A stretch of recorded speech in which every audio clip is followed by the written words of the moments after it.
fictional friends, and welcome to another episode of Fully Booked. I'm Megan. And I'm Shireen. And it's the last week of June. It is the end of Thriller Month here. Summer! Yeah. We're fully in it now. Yeah, it's sticky. We're going to the beach. We're laying in the sun, sort of. Mostly in the shade, honestly. Yeah. Like you laying in the sun. We're like slathering on the sunscreen and then spending some time in the sun. Megan's like what a witch would be like on a beach, like with a giant sun hat. Like Yeah, we went to Mexico this year and I like hid in the shade the entire time. And it's great because I didn't wind up with any horrible anything burns. Really. So yeah. That's good. So I'm appreciative of it. It's the way to go. Yeah. But in celebrating the end of the month anyway, we're still talking about the thrillers, at least for this week. And oh boy, I think you've done that in every episode this month. I didn't do it in the last one. Yeah, I guess not. It's the one that we're gonna get. We thought we'd sit down and talk about sort of, I guess, the advent of the thriller to a certain extent and how it kind of influenced a lot to do, especially with like police procedurals, detective fiction, and how it kind of, I find anyway, at least now, especially based on bestseller lists, sort of reinvigorated those to a certain extent and added, I think, a whole new layer to them that did not necessarily exist before. Definitely. So we're gonna kind of get into all of that and talk about just like our thoughts about that. But before we do, Shireen, what's on your nightstand? Well, I'm reading what is it called? I keep forgetting the name. The Last Guest House or something. I think it's the Last House Guest. The Last House Guest. I'm not sure. It's not bad. It's actually a thriller. It's giving me like serious like Veronica Mars vibes without like the detective-y side of things. Okay. Her best friend. So it's about this girl who is, I assume living in a kind of a vacation town, like where a lot of wealthy people have their vacation homes. And her best friend went missing the year before, and found dead, basically. And so everybody presumes that she, kind of threw herself off a cliff. But the main character... I love it when people do that when, like, this person maybe had, like, no inkling that they had any suicidal ideations whatsoever. And I think that there was, like, a suicide note found, but, like, right. The friend just does not believe that that's what happened. So the story is kind of unfolding a little bit. It's not bad. Like, it's not... like the most riveting. I thought that given the storyline, I would have been flipping through it a little bit faster, but it's all right. Okay. Yeah. What about you? What did I finish recently? I read Crazy Rich Asians to like check out sort of what it was. It was fine. Yeah. I don't know. Look, I don't pretend to understand any of the cultural implications of it or anything like that. That whole side of things, I am not the right person to speak to like that aspect of things. But as far as like a sort of rom-com-ish story, it was fine. It was what it was. I wasn't all that, kind of impressed with it in one way or the other. Accurate to it?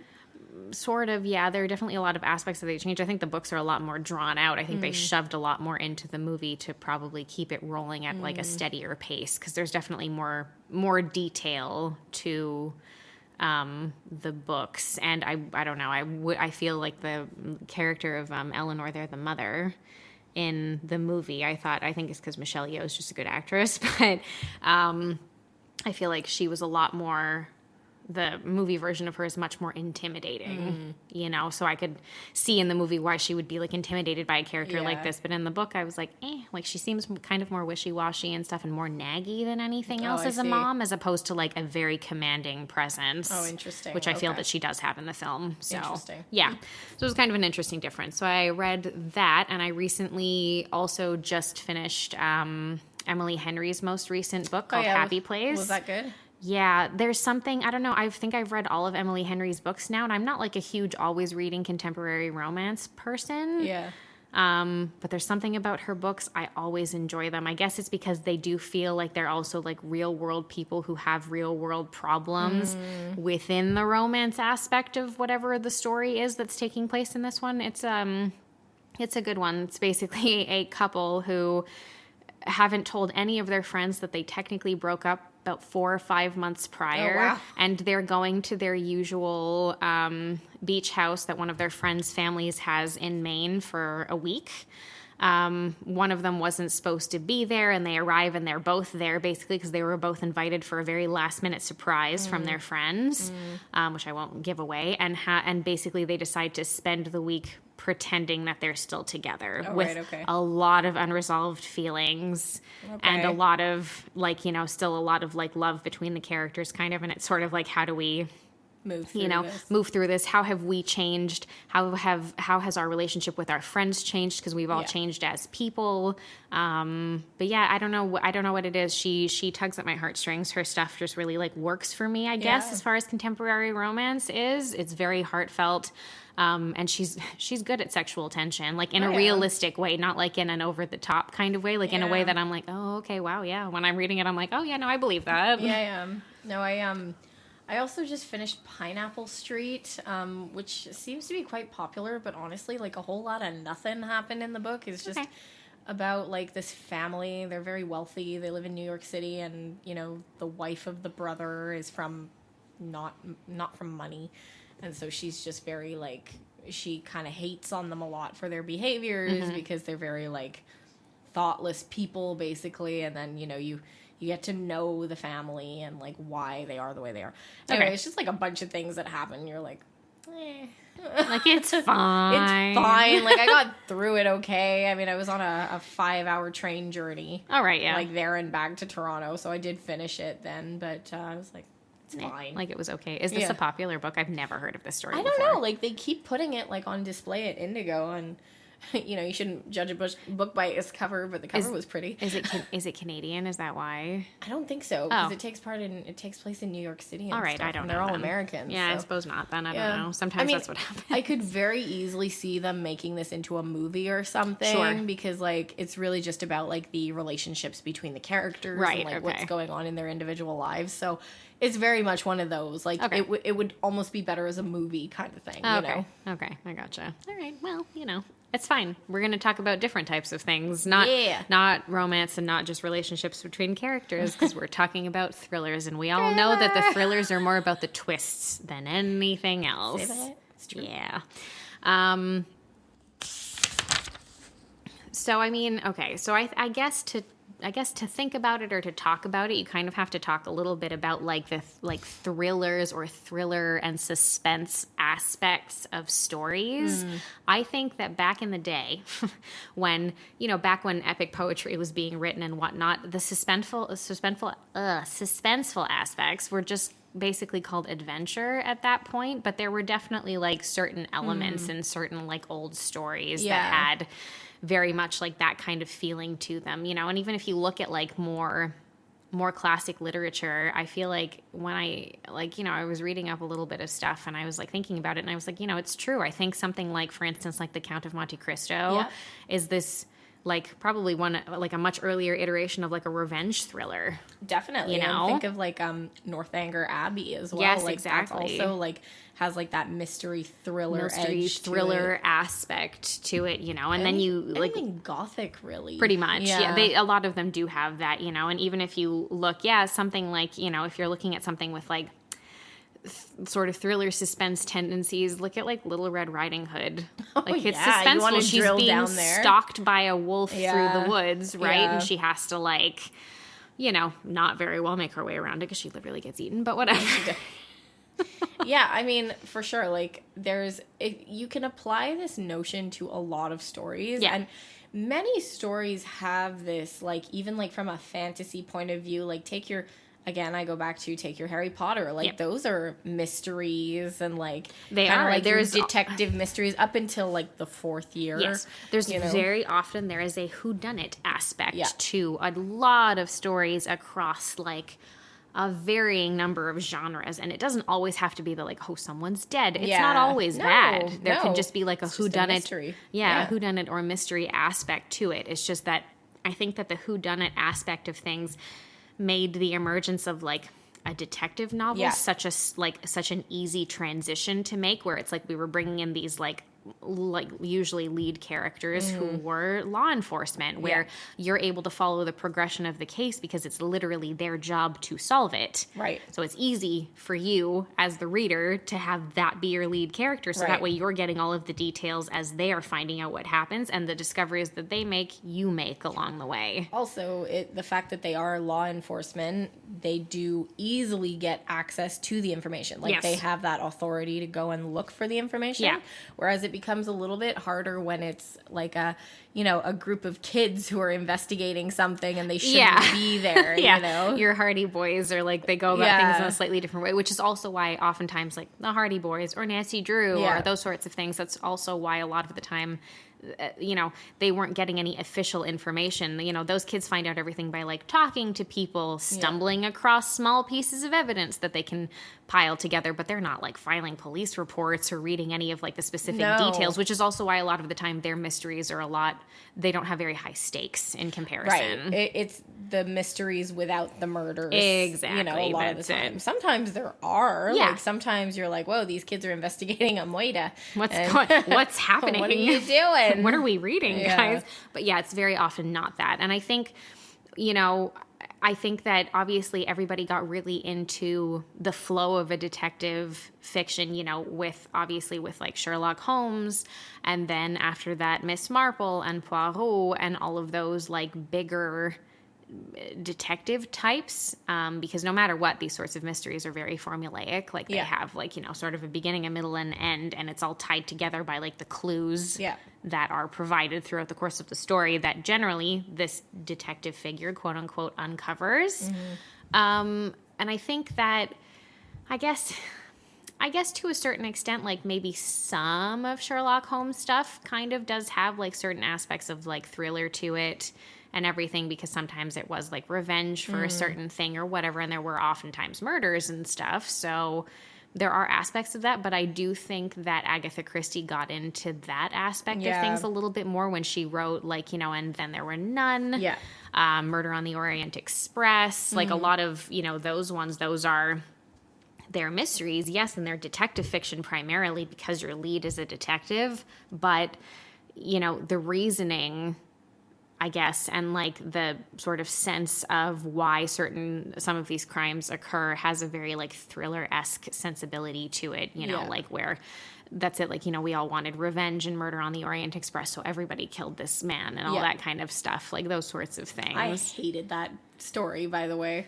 It really annoyed me. I'm like, really, there isn't one person, like, I like a mystery that has like a neat little tie up at the end. Like those are my favorite ones where you're kind of flipping through the story and you're trying to get to the end, and then there's a good twist at the end, and there's a good like tie up with all the answers. See, I like something messier. I like something where it's like, yeah, this guy was disgusting, and all of these people killed him, and the detective at the end is kind of like, yeah, okay, fine, I'm not going to arrest anyone, it's okay. I know.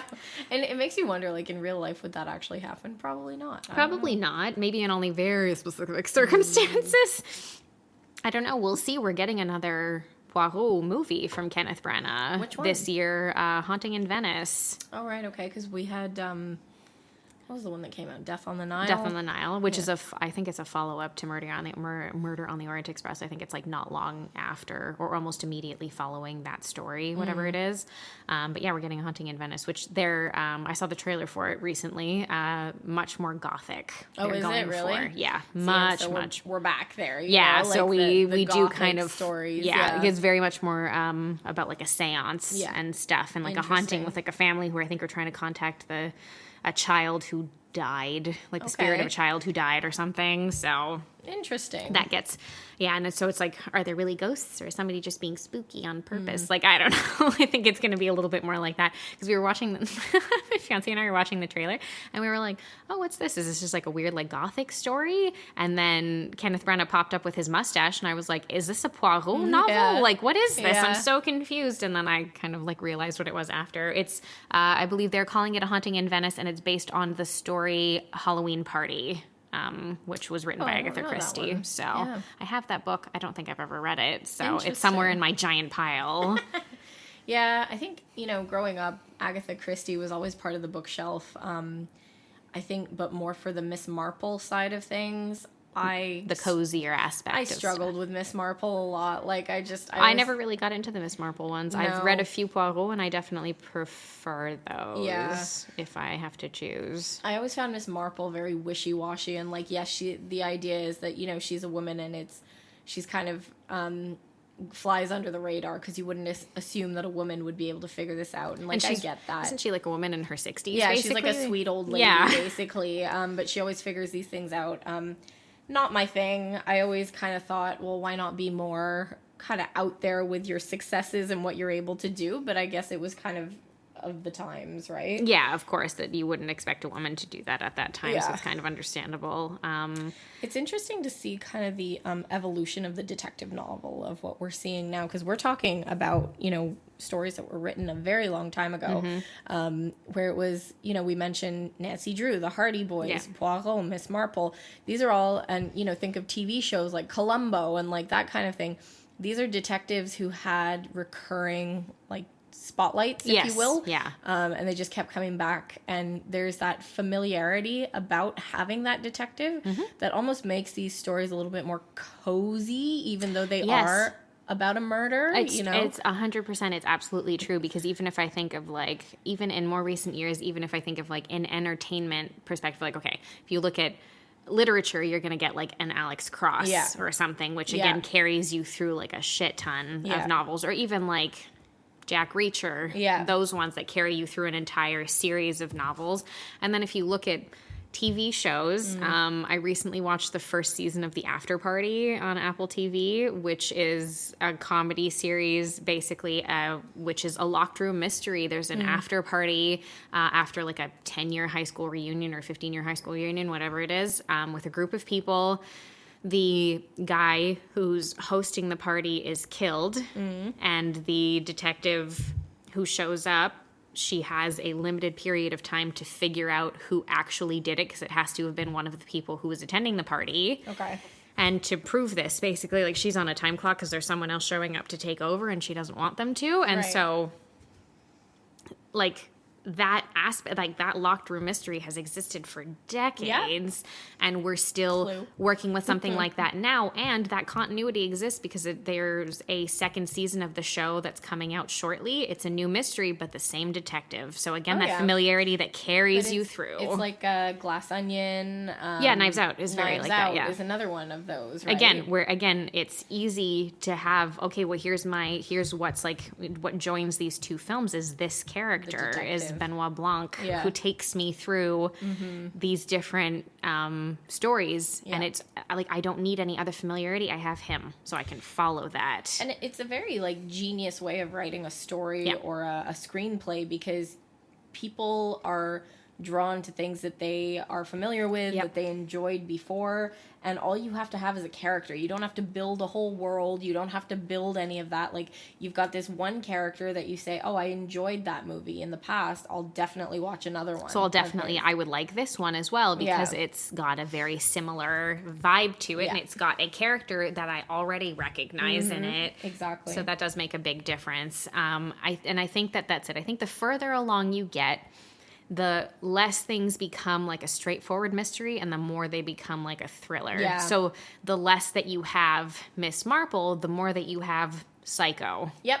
Mm-hmm. You know? Yep. The more that you have like those types of stories where it's like Psycho Stalker stories are like a big thing in a lot of like thriller types of books and stuff like that you come across, like some like Psycho Stalker character, which, you know, you could technically compare to Little Red Riding Hood. You could. That wolf was a psycho stalker. Yeah, he was. Damn, he knew what he was doing. He knew what he was doing. And then you just trace the line from that to Norman Bates, and you have your Psycho. And you're not far. But I think there's something to be said about true crime in our culture now. And how that's had an effect on like the literary space. Yes, for sure. You know, a lot of what we're seeing coming out on TV, especially Netflix, Prime, they're really capitalizing, and even podcasts on true crime. 100%. And, you know, you can draw these parallels between, like, the fiction and then the reality. And then sometimes they create fiction based on reality. Of course, where you have dramatized depictions of these true stories. Zodiac. Zodiac's oh my God, they've had a ton. They've had a couple of different Manson. They've had a good few different Manson ones now. They've had Ted Bundy ones. They've had that Ted Bundy one with what's his name? Zac Efron. That's it. Thank you. Extremely wicked, shockingly evil, and vile, or something. Something like that. And then they had obviously the one this year with what's his face, Evan Peters. Yes, they had the Dahmer one. Yeah. They had the Boston Strangler. Yeah. God, there are a ton of them. Yeah, and so it's, you know, and I guess all of what we're saying is it begs the question of what is our fascination with this, you with know? Like really heinous crime, not not necessarily just like we all love the cozy aspects of mystery, right? But we really come away from it. We really get drawn into like the gnarly shit, and this is coming from somebody who regularly listens to true crime podcasts. Literally wearing a shirt right now that says, "Sorry, I can't. My murder shows are on." It's very on brand for me. But it begs the question, you know, like as a society, we moved away from these cozy, like Miss Marple, Poirot, Columbo. Yes, into these like more gritty, gnarly, like, yeah, I have a detective, but that detective is fucked up, and he has to work on some fucked up case. It's true, and I think like Joe Nesbo does a lot of like these ones. Those like Nordic noir sort of police procedurals are very big in Scandinavian countries as well. Like, you know, Girl with the Dragon Tattoo, all of the Joe Nesbo ones, which are Harry Houlet, I think is the name of the detective in a lot of his stuff. And there are a ton of other ones as well. Well, this is it. And so it's like, are we just, you know, so used to seeing these stories on TV, you know, like, yes, something I think happens, you know, someone gets murdered and we see it on the news and they talk about it over and over and over again. And then we want to dive into it and we want to find out like what happened here. And, you know, I think we're coming away from this, like, we're trying to anyway. I rephrase. When something bad happens in the media, we're hearing it more and more where it's like, let's not focus on the killer or the person who committed the crime. Yes, let's focus on the victim or survivor or whatever the situation is. However you want to say it. But I think then we find ourselves like watching shows about Dahmer and like all these people. And so it's like, I think our intentions are good, but I think there's something that we get drawn into, you know? We do. We get drawn into the darker aspects of humanity because there's something much more frightening about the fact that these things actually happen as opposed to being just penned in a work of fiction. It's like a much scarier thing for people to think about. And I wonder if it's because we're, you know, looking for that answer to say, well, you know, Dahmer did this, but he's nothing like me, so I could never do that. You know what I mean? Like, and it's like, these were just like, and I'm using air quotes here, regular people. And so it's like, well, if these were regular people, how did they get to this point? Yeah, like what drove them to this and how do I avoid it myself, basically. Exactly. 100%. And I think that in a way, we're desensitized to it because there's so much that exists about it. And because of that, our authors have pivoted, and our fiction that we're reading about it does have to be on the darker side for us to actually buy that it's happening in the first place. Yeah. You know, when you keep things really like light and fluffy, a lot of people are going to read that and be like, okay. It's true, yeah. Like, I can't take this very seriously because it's like, you know, it just seems so like silly and ridiculous because it's so like light and fluffy and like there are no stakes. There's nothing really all that scary about it, as opposed to reading like a proper thriller. You're like, oh wow, okay, like I'm anxious. Yeah. I'm on edge with this character and whatever it is that they're trying to deal with or get away from or solve or whatever the situation is. And I think that it just makes for books that people are more likely to finish, you know, because they want to get to the end of that story and they want the why. We want to find out. We always want the why. We want to know what the situation is. We want to know why, like, this person has done what they do. And I think because in a lot of true crime cases, we don't really get proper answers to those. It's true. You know, it's very much like, we never found out who the Zodiac killer was. Yeah, or or this person never really indicated why they did what they did. Even some person who randomly one day killed one person and was arrested for it and was put in prison, we never really fully understand why. Like, there's not so often there are no proper answers that are provided. And I think that that's really frustrating to people. Yeah. You know, when we're listening to things about these cases, reading things about these cases, watching stuff, whatever the situation is. And I do think that a lot of that too, because of like the whole like random way that, you know, people seemingly anyway, again, we don't know the specifics in a lot of cases, but seemingly like snap and kill someone, or in certain cases kill several people, depending on, you know, what the circumstances of the cases are. Yeah. Because something that I do notice is that as far as like true crime lovers are concerned, the majority of the people who I have spoken to, seen, met, who are into it are female or female identifying. That's interesting. I don't think that's true at all, because I just think that in so many cases, women are targeted more than men. And I think that there's there's something deep down in women that makes them want to know why and prepare themselves to a certain extent for the possibility of it, or to look for all ways that they could avoid a situation like this potentially. Because I really find that the majority of people who I see or who are like super, super into true crime are female identifying as a general rule. It's true though. Like, you know, it's, like you summed it up perfectly. Like maybe it's just to prepare or to look for the signs, you know, that we should get away from something, some particular type of situation. I think that has something to do with it. Well, I mean, we are very, like, sadly already conditioned to be very aware of our surroundings, especially when we're alone, you know, and you're anywhere, you know? Yeah. It makes sense that we would be more interested in learning about this. Yeah, because we know that statistically, overarchingly, female identifying people are more often the victims of violent crime. Then obviously you take that into its own other niche where it's, you know, women of color, trans women, all of those sorts of things are very often the victims of violent crime. And I think that people I guess that's it. As someone who's female identifying, sometimes, you know, with these crazy things that happen, sometimes I just want just half an answer. I just have to, like, I would just like to know something. Yeah, agree. Some reason. And taking these types of ideations and making them into fiction and then giving me a reason at the end makes me feel better when I'm reading it, because I'm like, okay, I understand why this person did what they did, when so often I'm, you know, consuming something to do with true crime and I don't get that response. Yeah, it's true. Well, that was a lot. And we kind of went off into like a much darker place than I thought we were going to. Let's go watch some true crime. But here we are. Okay.